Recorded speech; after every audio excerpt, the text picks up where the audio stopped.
मुकेश अंबानी ने अपने बेटे की प्री वेडिंग सेरेमनी ही नहीं बल्कि उन्होंने इस इवेंट से 35,000 करोड़ रुपए का खुद का फायदा कर लिया। अब ये सुनने के बाद इंडिया के बड़े बड़े बिजनेसमैन का दिमाग ही हिल गया। जैसे कि सब जानते हैं कि 1 से 3 मार्च के बीच में मुकेश अंबानी के सबसे छोटे बेटे अनंत की प्री वेडिंग सेरेमनी गुजरात के जामनगर में हुई थी, जहां दुनिया भर के रईस ठुमके लगा रहे थे। चाहे वो माइक्रोसॉफ्ट के फाउंडर बिल गेट्स हो या फेसबुक और इंस्टाग्राम के सीईओ मार्क जकरबर्ग, हर कोई पार्टी का लुत्फ उठाने में लगा हुआ था, क्योंकि इन्हीं लोगों को एंटरटेन करने के लिए मुकेश अंबानी ने 74 करोड़ रुपए खर्च करके स्पेशली हॉलीवुड की फेमस सिंगर रिहाना को जो बुलाया था।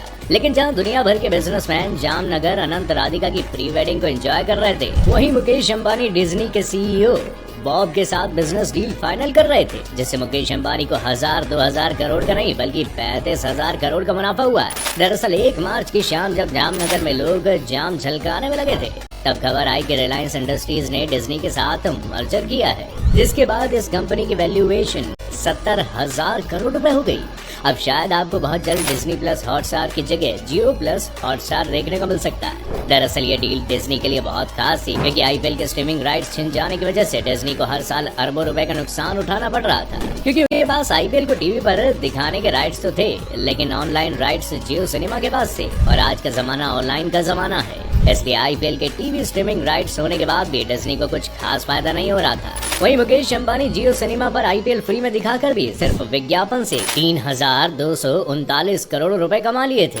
जियो ये पैसे ऑनलाइन आईपीएल स्ट्रीमिंग के दौरान आने वाले एड से कमाया था, और 2023 के अप्रैल-जून महीने रिलायंस एंटरटेनमेंट को इन एड से 147% का प्रॉफिट हुआ था, जबकि 2022 में ये सिर्फ 1,340 करोड़ रुपए था। लेकिन अब रिलायंस अपने ओटीटी बिजनेस को और बढ़ाने के मूड में है, इसलिए उसने डिज्नी और हॉटस्टार के साथ ये डील साइन की है, जिसमें रिलायंस 46.82% का मालिक है, और साथ ही कंपनी के बड़े पोस्ट भी रिलायंस के पास ही रहेंगे। जैसे मुकेश अंबानी की वाइफ नीता अंबानी इस कंपनी की चेयरपर्सन बनेगी। उन्हीं की देखरेख में रिलायंस इस कंपनी में 11,500 करोड़ रुपए इन्वेस्ट करेंगे। इन सब के अलावा डिज्नी इस डील में जियो को अपने 30,000 से ज्यादा कंटेंट जियो सिनेमा में स्ट्रीम करने के लिए भी देगा। साथ ही अब जो भी फिल्में या वेब सीरीज डिज्नी अपने बैनर में बनाएगा, उसे जियो सिनेमा में दिखाने के लिए स्पेशल राइट्स दिया जाएगा। इस एक डील से colour, star plus, star gold से लेकर स्टार स्पोर्ट्स और स्पोर्ट्स 18 तक अंबानी के हाथ में आ गए हैं। मुकेश अंबानी ने अपना एक खुद का वाइल्ड लाइफ नेशनल पार्क भी खोला है, जिसका नाम मंतारा है।